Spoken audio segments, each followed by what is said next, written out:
যাস না মেয়েরা খারাপ, মেয়েরা খারাপ। আমি তো এত খারাপ দেখি না, তুই কোথায় তো খারাপ দেখিস?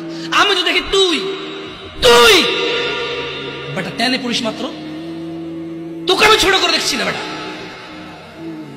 তুমি বের হও, ছবি পাঠাও, ছবি পাঠাও, নাহলে হাত কেটে ফেলবো আমি। দেখো আমি বিষের বোতল নিয়ে আসি, ছবি পাঠাও। তুই বেটা আমার বোনটাকে বেটা ফুসলেছিস বেটা। ফাজিল, মেয়েরা খারাপ, মেয়েদের খারাপ কারণে দুনিয়া এসে তুই কে রে? তুই কি? তুই কি? মেয়েরা খারাপ? শোন, আমাদের গ্রামে প্রবাদ আছে, ধর্মীয় কথা না এটা। এখন যেটা বলছি এটা প্রবাদ, এটা ধর্মীয় কথা না। কোনো মেয়ের যদি একবার হাঁটুর উপরে কাপড় ওঠে আর নামে না বেটা। তুই উঠাইছিস হাঁটুর উপরে কাপড়, ও উঠায়নি। হাঁটু পর্যন্ত তুই উঠাইছিস, আর এখন সে নামাচ্ছে না।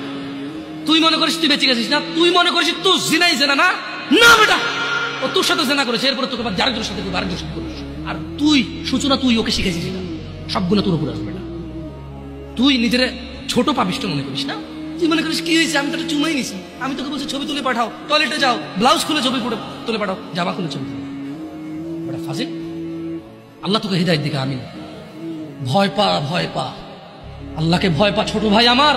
সবাই বুড়া হয়ে মরে না, বহু মানুষ যৌবন্ত অবস্থা। ছোট ভাই আমার, তোর ঘরে বোন আছে, ভয় পা, আল্লাহকে ভয় পা।